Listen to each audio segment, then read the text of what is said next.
नमस्कार. आज आपण एका खूप गंभीर प्रश्नावर बोलणार आहोत. विलासचा खून नक्की कोणी केला?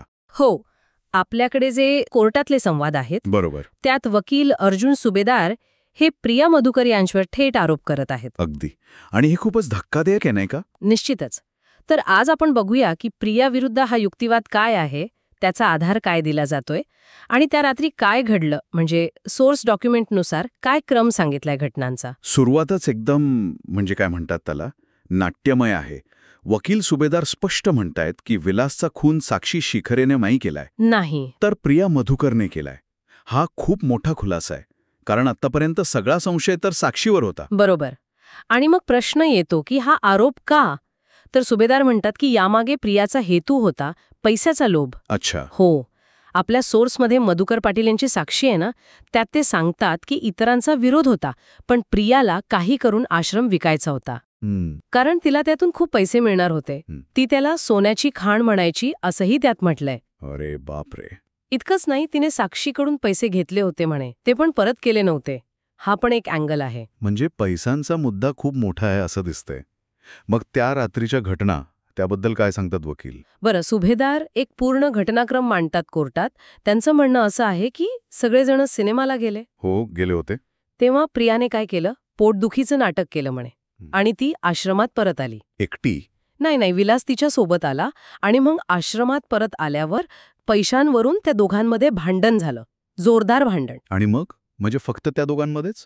नाही, तिथेच खरी गोष्ट पुढे जाते. सुभेदारांचा दावा आहे की मधुबन होते तिथे, ते मध्यस्थी करायला आले. अच्छा. पण प्रियाने त्यांचा पण अपमान केला म्हणे आणि त्यांना ढकलून दिलं. अरे देवा. आणि मग गोष्ट अजूनच गंभीर झाली. प्रियाला विलासच्या बॅगेत पिस्तूल दिसलं. पिस्तूल विलासच्या बॅगेत? हो, असं सुभेदार सांगतात. तिने ते उचललं म्हणे आणि पैशांची मागणी केली. विलासने नकार दिला आणि तिने गोळी घातली. बापरे. म्हणजे थेट खुनाचा आरोप. पण मग मधुबन यांचं काय झालं? ते तर तिथेच होते. बरोबर. म्हणूनच गोष्ट अजून क्लिष्ट होते. सुभेदार म्हणतात की मधुबन यांनी हे सगळं पाहिलं, ते साक्षीदार होते. त्यामुळे प्रियाने त्यांनाही संपवायचा प्रयत्न केला.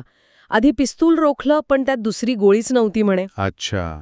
मग काय, जवळच एक फ्लावर पॉट होता, तो उचलून त्यांच्या डोक्यात मारला आणि ते बेशुद्ध झाले. म्हणजे खुनाचा प्रयत्न साक्षीदार नष्ट करण्यासाठी. अगदी. तर प्रियावर फक्त खुनाचा नाही, तर खुनाचा साक्षीदार संपवण्याचा प्रयत्न केल्याचाही आरोप आहे. हे खूपच गंभीर आहे. नक्कीच. यावर बचाव पक्षाने तर जोरदार आक्षेप घेतला असणार. हो, घेतलाय ना. सोर्समध्ये आहे ते. बचाव पक्ष म्हणतोय हे सगळं खोटं आहे. पुरावे कुठे आहेत हा प्रश्न विचारलाय त्यांनी. बरोबर. पुरावे तर हवेतच.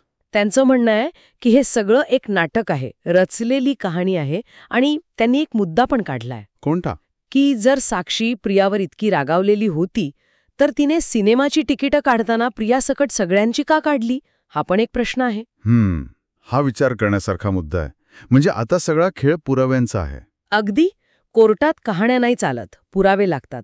वकील सुभेदारांनी जे काही आरोप केलेत ते त्यांना सिद्ध करावे लागतील. म्हणजे ठोस पुरावे सादर करावे लागतील. हो, आणि कोर्टाने त्यासाठी वेळही दिला आहे, असं सोर्समध्ये नमूद आहे.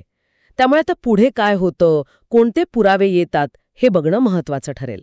तर आपण जर आजच्या चर्चेचा आढावा घेतला तर आपल्या सोर्स डॉक्युमेंटनुसार वकील अर्जुन सुभेदार यांनी प्रिया मधुकरवर विलासचा खून केल्याचा आरोप ठेवलाय. हो, आणि सोबतच मधुबन यांच्यावर प्राणघातक हल्ला केल्याचा आणि या सगळ्यामागे पैशाचा लोभ असल्याचा दावा केला आहे. आता इथे एक मोठा प्रश्न उरतो, नाही का?